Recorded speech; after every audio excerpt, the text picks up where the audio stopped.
Bueno, buenos días, volvemos a grabar este video que habíamos grabado hace una semana, pero que tuvimos problemas con el audio, así que vamos a grabarlo de vuelta.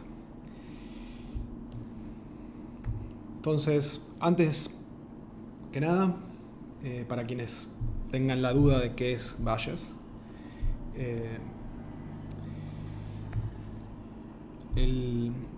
la ciencia tiene pretensión de verdad de validar sus proposiciones.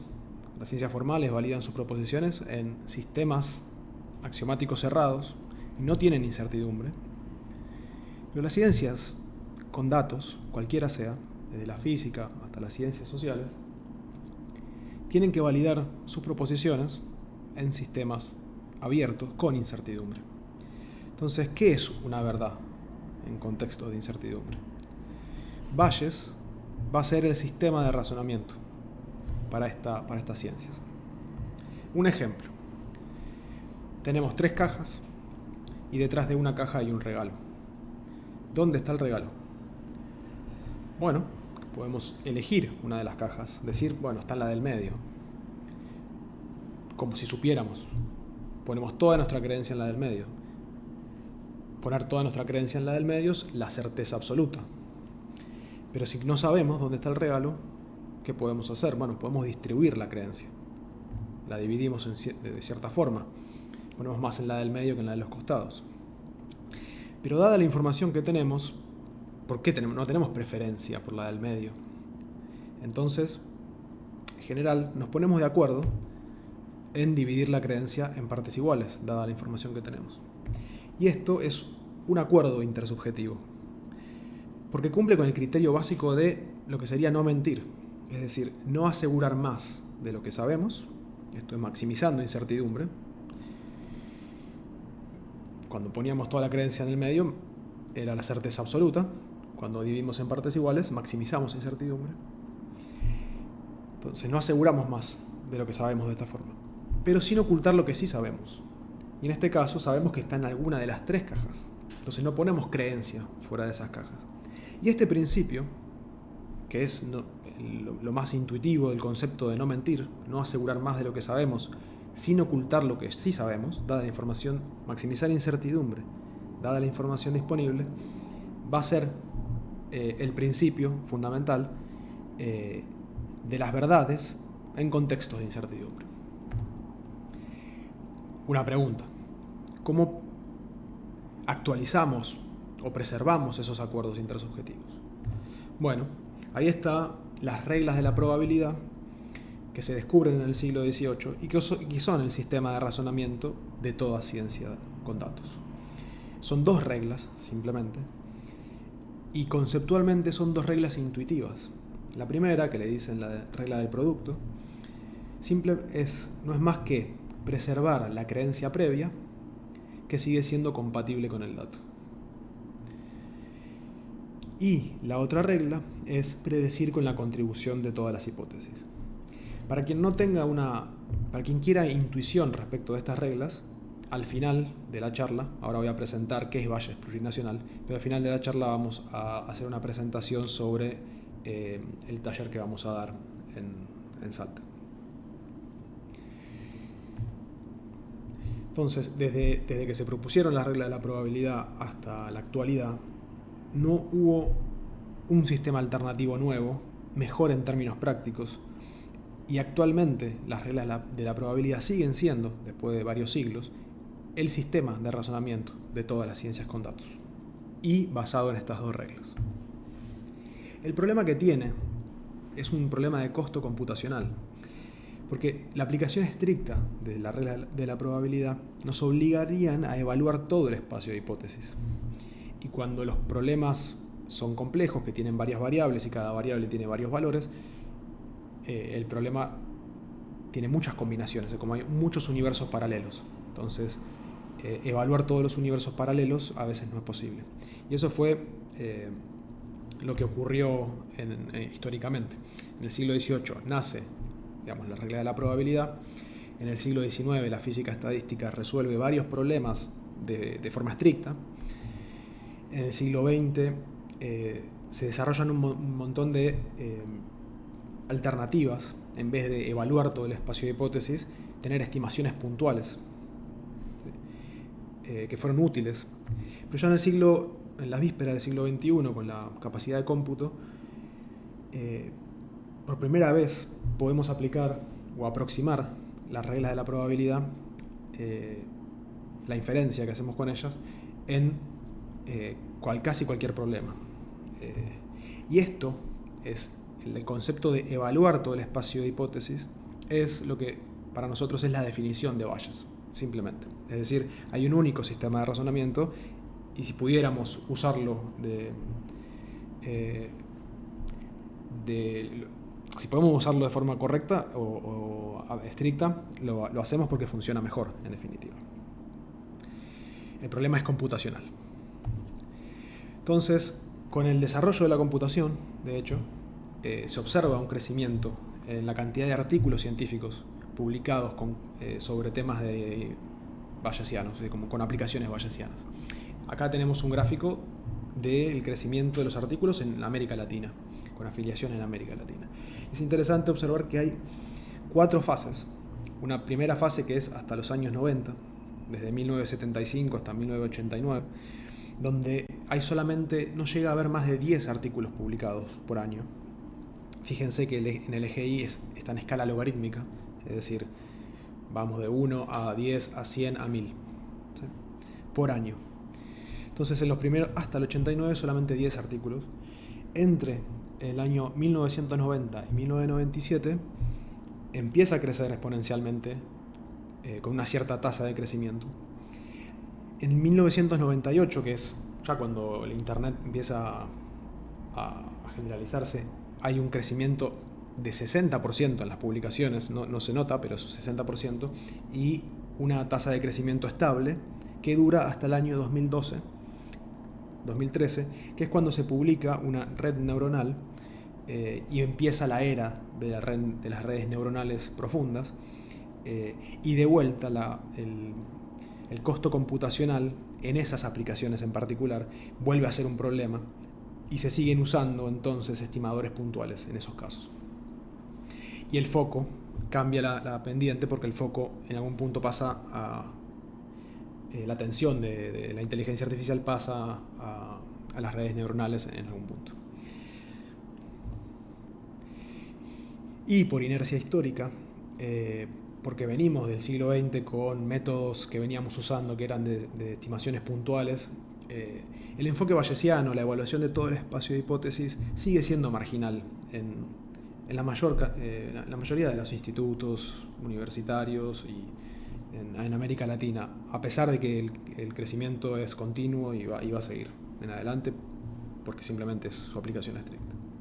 Entonces, el objetivo de Bayes plurinacional es promover lo que llamamos la inteligencia bayesiana en nuestra América plurinacional y los pueblos del sur global.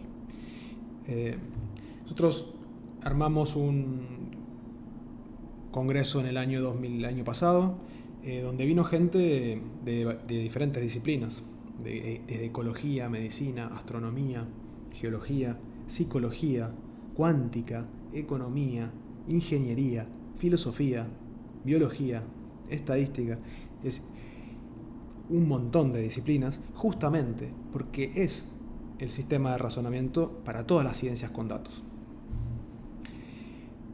Este año estamos organizando un nuevo evento presencial, ahora con el apoyo de la Organización de Inteligencia Artificial de América Latina, KIPU, y el apoyo fundamental de la Universidad Nacional de Salta, donde vamos a realizar el evento.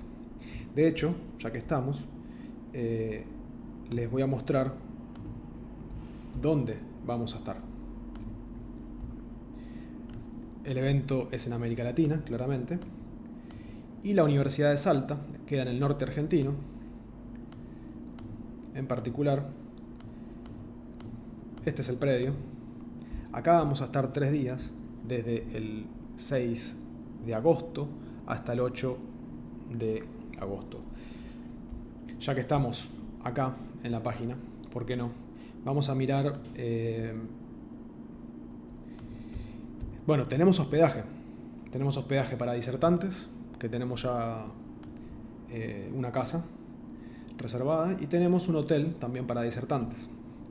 Y tenemos albergue para estudiantes en la Universidad de Salta.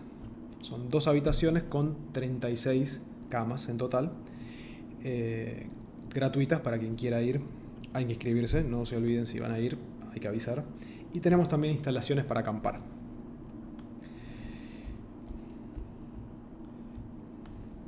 Así que continuando.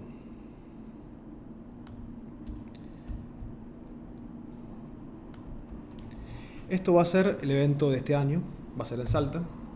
Recibimos propuestas de varios países, no solamente de América del Sur, de América del Norte, de México.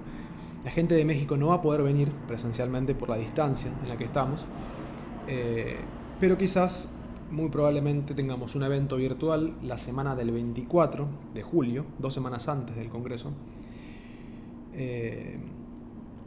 por lo menos en las que vamos a tener 2 talleres grandes.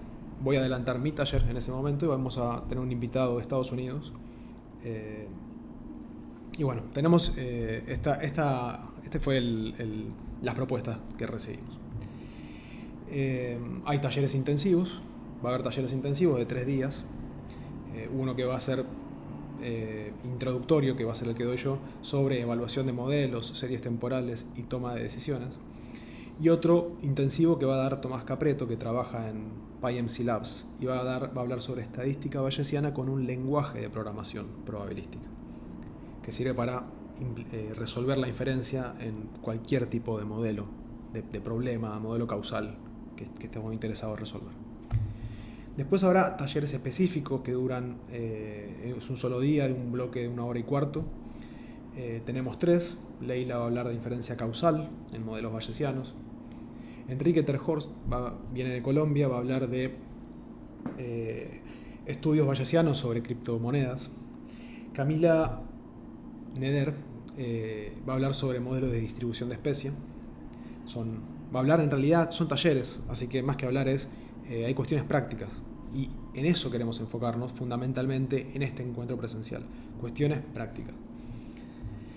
Por la falta de tiempo, varios talleres se transformaron en charlas con código, donde se van a presentar el código, después vamos a tener tiempo para resolverlo en otro momento. Si descomprimimos la agenda, veremos si se transforman en talleres. Va a estar Juan Vecchios de Chile hablando de cómo implementar redes bayesianas con un paquete de Python. Gabriel Alzamendi estudiando qué ocurre con la voz a partir del audio. No observamos lo que ocurre con las cuerdas vocales, pero lo podemos inferir. Daniel Fortuna va a hablar sobre tomas y va a dar código sobre tomas de decisiones empresariales, y Macarena sobre sistemas de recomendación bayesianos. Después tendremos también charlas, sin código en particular, pero charlas sobre diferentes temas, como por ejemplo Francisco, que viene de Chile, y nos va a hablar sobre cuestiones de terremotos y cómo la inferencia bayesiana nos permite entender esos ciclos sísmicos. Oksana Krimina, que viene de Rusia, nos va a hablar de por qué usar inferencia bayesiana es importante en ciencias actuariales, digamos, para los seguros. Los seguros quieren maximizar sus recursos o quieren ver cómo aprovechar los recursos, cómo hacer para reducir el riesgo en realidad, cómo entre todos ponemos en un mismo fondo, etc. Y si a alguien le pasa algo, nos ayudamos mutuamente. Sergio Davis, físico de Chile, va a hablar sobre física estadística. Josefina Lacasa, que está en Estados Unidos, va a hablar sobre cuestiones de agricultura. Rafael, matemático, va a hablar cuestiones de salud. Yasmín, cuestiones de termodinámica y máxima entropía. Sergio Hernández de Chile también, visión computacional bayesiana. Jersey, una distribución de probabilidad nueva, matemático. Andrea Goichman, ecóloga, detección de especies. ¿Sí? Y vamos a tener finalmente una charla, una mesa de debate sobre cuestiones epistemológicas y metodológicas en diferentes ciencias. Acá ponemos ecología, salud y forense, que son ciencias en las que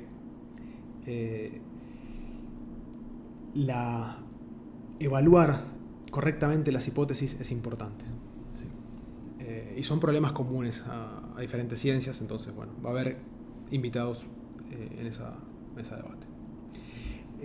Ya que estamos, les puedo mostrar... les muestro un segundo más la página. Entonces, en Congreso tenemos el cronograma. Llamamos Congreso, pero tenemos el cronograma, son 3 días. Que llegan hasta las 18 horas vamos a estar. El viernes vamos a tener coworking a la mañana y a la tarde vamos a tener salida, y el lunes vamos a estar llegando los preparativos. Acá está detallado cada una de las actividades, sus horarios.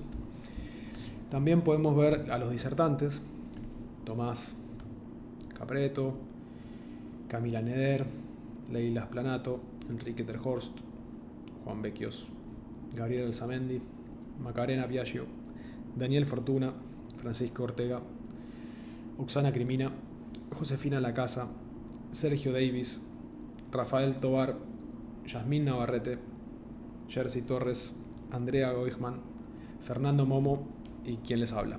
Faltan 2 personas más que todavía no subimos su información, pero confirmaron también, así que van a estar acompañándonos. Tenemos música de diferentes regiones en la página, así que bueno, siguiendo.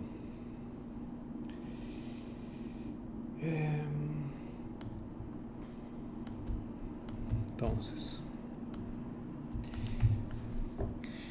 esto va a ser el Congreso. Entonces, hasta acá llegó la charla de presentación. Vamos a tener, como les decía, la semana del 24 de julio, un encuentro con al menos 2 talleres que van a durar 3 horas cada uno aproximadamente, con código, con explicación, con la cuestión introductoria. Yo voy a presentar lo que iba a ser mi taller a ser dado en el Congreso, en la escuela, en Salta. Voy a darlo unos días antes, en el seminario virtual, en este encuentro virtual del 24 de julio, para también descomprimir la agenda, porque tenemos una agenda apretada, tenemos máximo 3 días y mucha gente. Entonces voy a tratar de de presentarlo esa semana. Acá simplemente les voy a contar más o menos de qué trata ese taller. Va a ser justamente de evaluación de modelos, series temporales y toma de decisiones.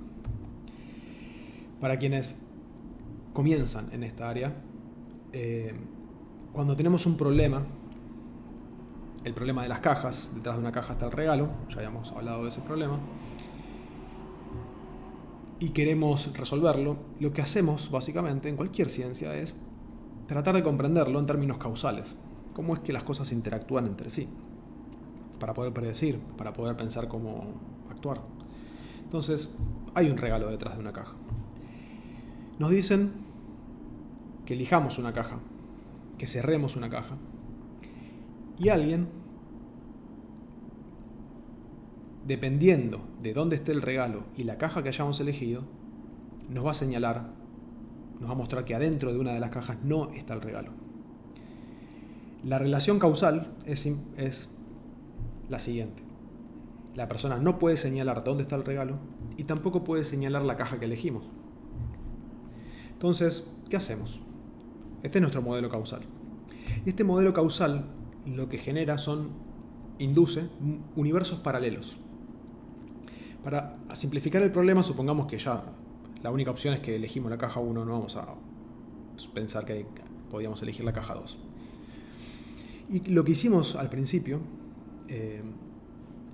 de la charla, que fue esto, dividir en tercios, y nos pusimos de acuerdo, es lo que estamos haciendo acá.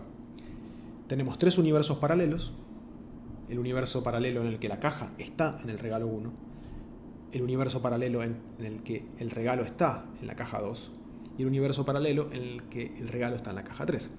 Dividimos nuestra creencia en tercios y se separan en universos. Ahora bien, si el regalo está en la caja 1 y nosotros cerramos la caja 1, la persona que va a señalar tiene 2 opciones. Puede señalar la caja 2 o la 3. En los otros casos, cuando el regalo no coincide con la caja que elegimos, la persona que señala puede señalar una única caja, la caja que queda. Si el regalo está en la 2, solamente puede señalar la 3 y viceversa. Si está en la 3, solo puede señalar la 2. Y seguimos aplicando el principio de maximizar incertidumbre dada la información disponible. Acá la información disponible es el modelo, son los universos paralelos posibles. Entonces, en el universo donde el regalo está en la caja 1, teníamos un tercio de la creencia. Y ese tercio de la creencia la devolvemos a dividir en los universos en los que posibles que se abren ahí. R1, S2. Ese es un universo paralelo. Y llega un sexto, la mitad de un tercio. Dividimos la creencia en mitades. Cuando no se bifurcan los universos, sí, continúa todo. Entonces, estas hojas, estos diferentes universos, tenemos una creencia sobre los diferentes universos paralelos, y a esto le llamamos la distribución de creencias conjunta.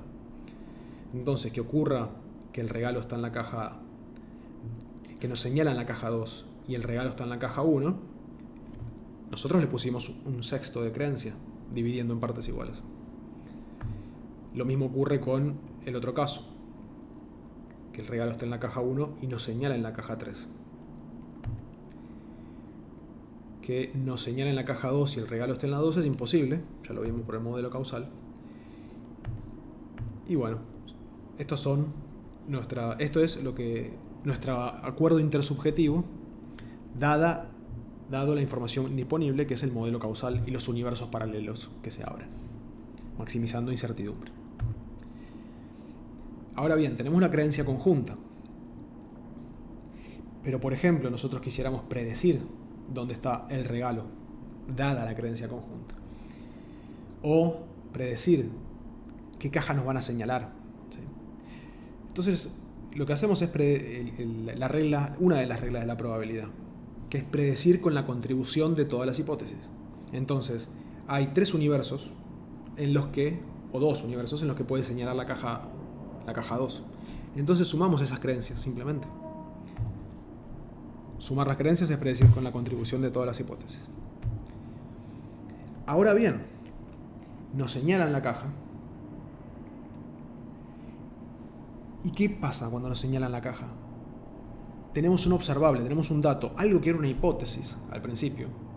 ¿Cuál va a ser la caja que nos señalan? Eso era una hipótesis, no sé, la caja, ¿nos van a señalar la 2 o la 3? Yo no sé cuál me van a señalar. Pero cuando nos señalan la caja, ya eso es algo que ocurre. Hay universos en los que ya sabemos que son falsos, porque estábamos suponiendo que iban a señalar la caja 3. Entonces, los universos que ya son falsos, los que suponíamos que iban a señalar la caja 3, bueno, los tiramos simplemente. Y nos quedamos con los universos que son compatibles con el dato. De la creencia conjunta, nos quedamos con el renglón en el que efectivamente suponíamos que iban a señalar esa caja. Y esa es la regla fundamental. Preservar la creencia previa que es compatible con ese dato. Nos quedamos con ese renglón. Pero para expresarla de forma, esta es nuestra creencia 100%, lo que hacemos es normalizarla. De la creencia compatible, acá hay una división, la conjunta, que está ahí arriba, básicamente nuestra nueva creencia es la creencia que es compatible dividido la creencia total que fue compatible. Y eso hace que vuelva a sumar 1, básicamente. Esto lo vamos a volver a ver el 24 de julio y lo vamos a volver a ver en Salta. Así que invito a que vengan. Es un concepto intuitivo de preservar la creencia previa, y simplemente esa creencia previa la hacemos que sume 1 y preservamos la proporcionalidad en cada una de las hipótesis. Entonces, estas son las reglas de la probabilidad, que ya las habíamos visto. Y hay una forma diferente de expresar la regla de la probabilidad que se llama el teorema de Bayes, en el cual la predicción funciona como filtro de la creencia previa. ¿De qué forma? Cuando uno predice un conjunto de datos, muchos datos, dada una hipótesis o un modelo, lo que sea, una hipótesis, la predicción conjunta es lo mismo por las reglas de la probabilidad al producto de todas las predicciones. La primera predicción del primer dato, dada la hipótesis. La predicción del segundo dato, dado el primer dato y la hipótesis. Y así sucesivamente. Vamos agregando, cuando vemos algo, lo agregamos, aprendemos y predecimos lo siguiente. Fíjense que las probabilidades, en principio, van de 0 a 1. 1 es algo que predecíamos con certeza y 0 es algo que predecíamos como imposible. Y si aparece algo, si una de las predicciones de los datos que observamos era 0, es decir, observamos algo que era imposible, agregar un 0 en un producto va a hacer que todo sea 0 y que la hipótesis sea falsa para siempre, en algún punto. Multiplicar por 0, cualquier cosa siempre va a seguir siendo 0. Multiplicar por 1, bueno, sigue siendo lo mismo de antes. Entonces, es la sorpresa del filtro de la creencia previa. La sorpresa es la fuente de información. Y vamos a ver, por ejemplo, en el primer... vamos a tener dividido el taller en 3 partes. La primera parte va a ser evaluación de modelos. Entonces vamos a tener un modelo, que es el que hablamos recién, y vamos a tener otro modelo, en el cual la caja que elegimos suponemos que no tiene ninguna interacción con la decisión de a dónde nos señalan. Y dependiendo del dataset que tengamos, del conjunto de datos que tengamos, vamos a evaluar a estos modelos. Si el dataset hubiera sido distinto, la evaluación hubiera sido distinta también. Pero en este caso generamos un conjunto de datos sintéticos a partir del modelo de arriba, el que terminamos descubriendo que ese es el modelo real. En la segunda parte del taller vamos a hablar sobre el estimador de habilidad en la industria del videojuego y el deporte. Y es interesante porque es un problema de series temporales. Básicamente vamos a hablar de series temporales en la segunda parte. Nuevamente vamos a hablar en términos de modelos causales. Entonces, acá presentamos el modelo causal que se usa desde 1960 para estimar la habilidad de los ajedrecistas profesionales, se sigue usando, y en la víspera del siglo XXI y dentro del siglo XXI, ese modelo causal se pudo resolver de forma aplicando estrictamente la regla de la probabilidad, evaluando todo el espacio de hipótesis. El modelo causal dice lo siguiente: lo que queremos saber es la habilidad de la persona, y el único observable es el resultado de la competencia. Compite con alguien que tiene otra habilidad y alguien gana y alguien pierde. Y hay una relación entre el resultado y la habilidad. Y el modelo causal dice que si bien tenemos una habilidad en un cierto momento, cuando vamos a jugar tenemos un desempeño que va a estar centrado en la habilidad. Esta es la habilidad de arriba, este es S, y ese S está acá abajo, es la media de una distribución normal, con cierta incertidumbre o varianza, que es lo que está acá. Es decir, a veces jugamos mejor y a veces jugamos peor. Y el resultado no es más que la persona que tuvo mayor desempeño, o esto es lo que dice el modelo, la persona que tuvo mayor desempeño durante la partida es la persona ganadora. Entonces, a partir de ahí, cuando observamos que alguien ganó, sabemos que alguien tuvo mayor desempeño, según el modelo. Y eso, qué probabilidad tiene y cuánto nos sorprende, es lo que permite actualizar la creencia. Entonces, tenemos, por ejemplo, una creencia previa de la habilidad, que es con forma normal, gaussiana, está centrada en un cierto valor y tiene una cierta varianza, vendría a ser esta distribución de creencias, la que estamos viendo. Y usamos el teorema de Bayes, la predicción, para usarla como filtro de la creencia previa. Entonces, ¿qué pasa si alguien tiene habilidad infinita? ¿Cuál es la probabilidad de ganar? Va a ser 1 contra una persona que tiene habilidad normal. En el eje X de esta figura, si nos vamos al infinito, la probabilidad se va a 1, la probabilidad de ganar. Y si nos vamos a menos infinito, se va a 0. Entonces multiplicamos la predicción por la creencia previa, la sorpresa funciona como filtro, y nos quedamos con nuestra nueva creencia, con lo que quedó filtrado. Y esa es nuestra nueva creencia. Y así funciona el teorema de Bayes. Y este es el modelo que se usa en la industria del videojuego. Se hace una pequeña modificación. Si se fijan, la predicción hace que en la parte de la derecha de nuestra nueva creencia se pegue a la vieja creencia, porque multiplicamos por 1, entonces no filtramos en la parte derecha, cuando es obvio que va a ganar. El dato observado, según la hipótesis, era lo esperado. Así que es una distribución no simétrica, por lo tanto lo que se busca es, lo que se hace es aproximarla por una gaussiana, por una distribución normal simétrica, para que todo funcione rápido y lindo. Un ejemplo, esto es un modelo, tener un modelo causal de un único evento, pero uno puede empezar a conectar eventos.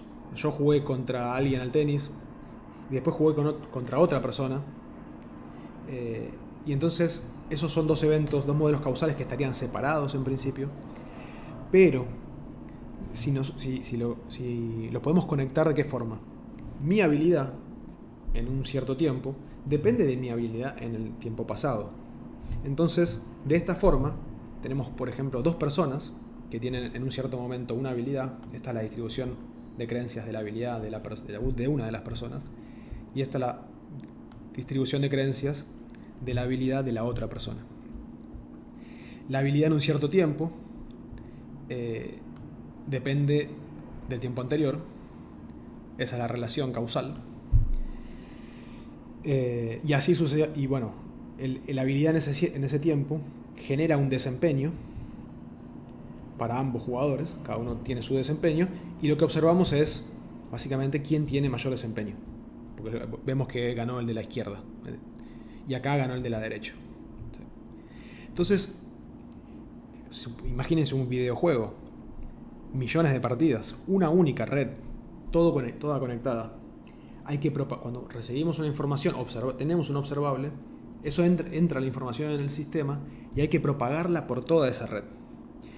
Y eso se hace enviando mensajes.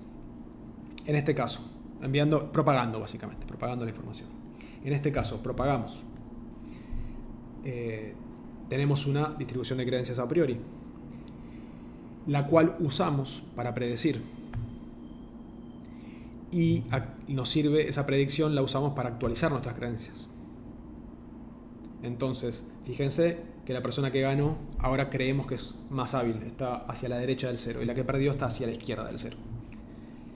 Y cuando seguimos propagando la información, lo que era posterior en el primer momento, ahora es prior. Fíjense que es la misma distribución de probabilidad. Lo mismo, la volvemos a usar para predecir, en este caso que perdió la persona, y esa predicción la usamos para actualizar nuestra creencia con el posterior. Fíjense que tenemos un caso en el que hay solamente dos personas que compiten entre sí y se ganan mutuamente. Lo que esperaríamos es que las estimaciones sean la misma para ambos, porque es como que jugaron un momento tras del otro y se ganaron mutuamente. Es decir, ¿quién es más hábil? Ninguno de los dos. Pero la estimación quedó corrida. ¿Sí? ¿Por qué? Porque hay que propagar la información para todo el sistema. Uno puede hacer inferencia para adelante y para atrás. Entonces, si propagamos la información para todo el sistema, lo que tenemos es, y eso es lo que hacemos en modelos muy grandes, iteramos, vamos a tener estimaciones con menor incertidumbre, más finita, el ancho de los posteriors, y ambos van a estar centrados en 0 para ambos jugadores. Y este es el modelo estado del arte en la industria del videojuego. Después se le pueden agregar capas y otras cuestiones, pero la parte central es esta. Y por ejemplo, acá tenemos el análisis de datos de la historia del tenis profesional, en este caso masculino, desde 1970 hasta 2020, Y un punto de diferencia, de habilidad, en este caso, equivale a 76% de probabilidad de ganar respecto a otra persona, si tienen un punto de diferencia.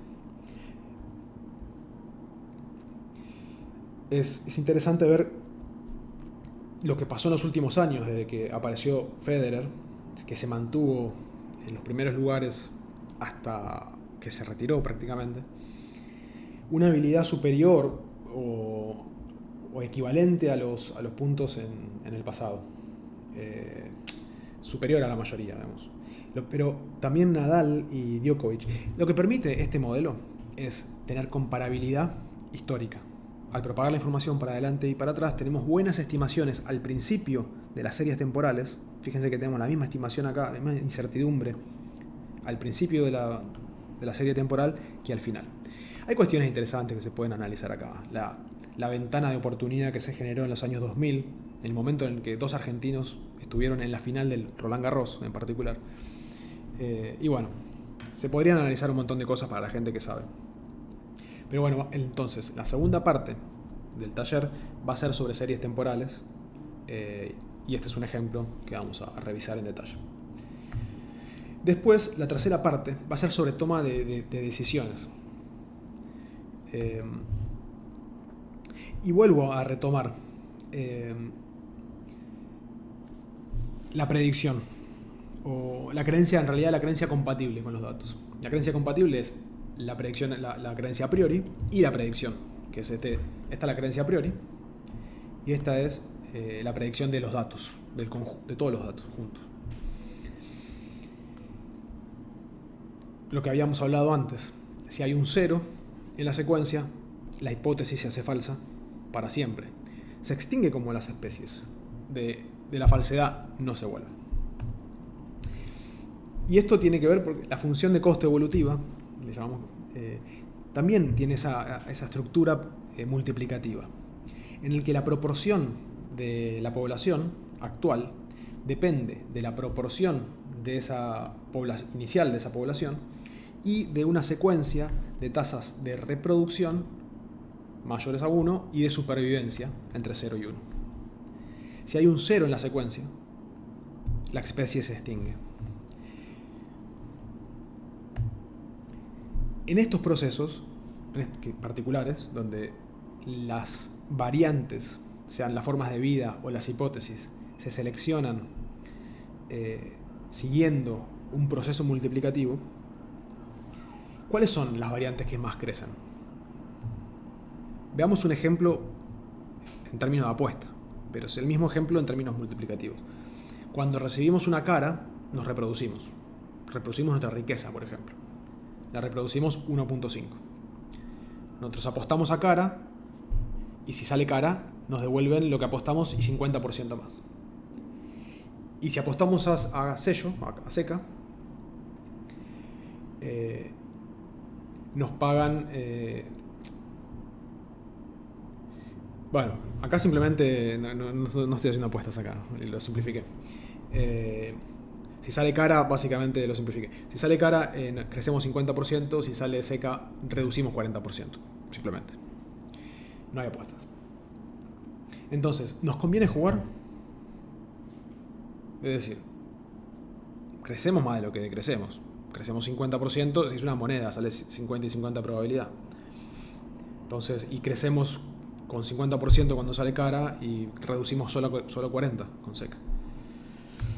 Bueno, por esta cuestión multiplicativa, los impactos son más fuertes que los beneficios. El 0, de hecho el 0 es irreversible, pero cosas que no son 0 se parecen al 0. Son difíciles de remontar. Caer 40%, arrancamos en 1 por ejemplo. Caemos 40% en el primer paso. Y después cuando subimos 50 porque nos sale cara, no volvemos al 1 inicial. Y como es una moneda que sale 50 y 50, sale cara y seca, lo que termina pasando es que nos vamos hacia menos infinito, esto en escala logarítmica. Nos vamos a 0, básicamente, rápidamente.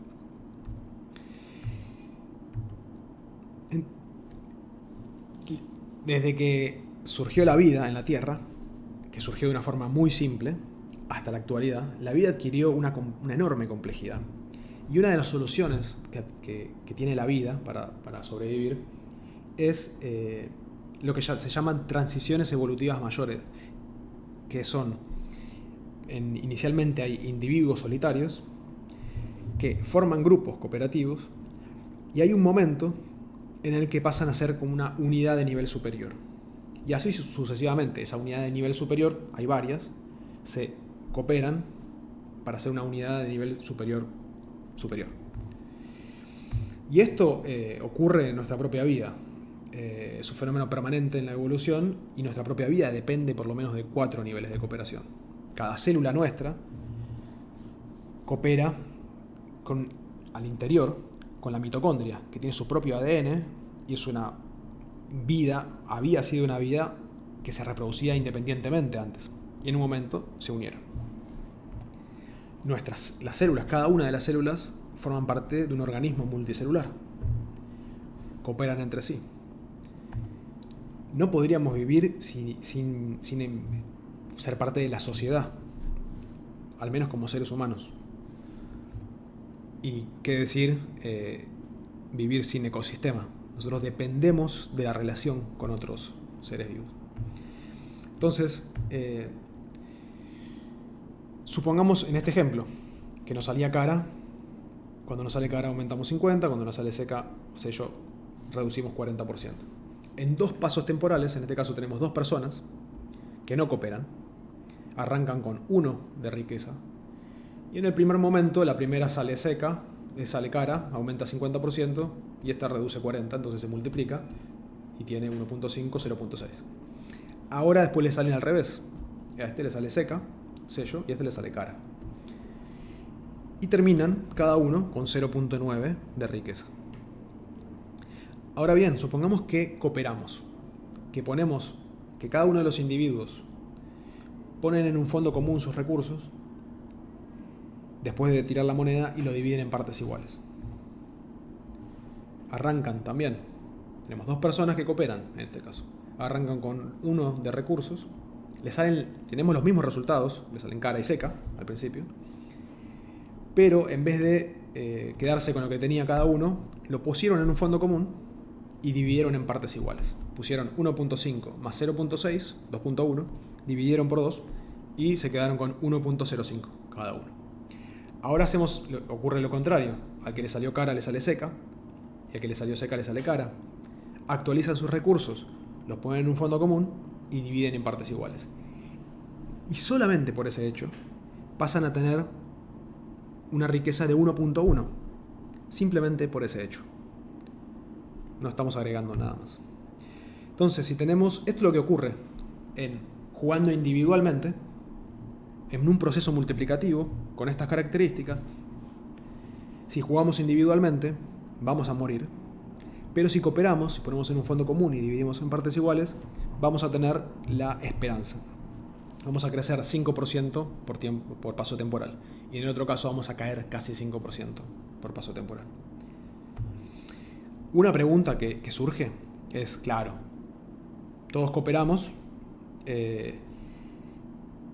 y capaz que me conviene no cooperar.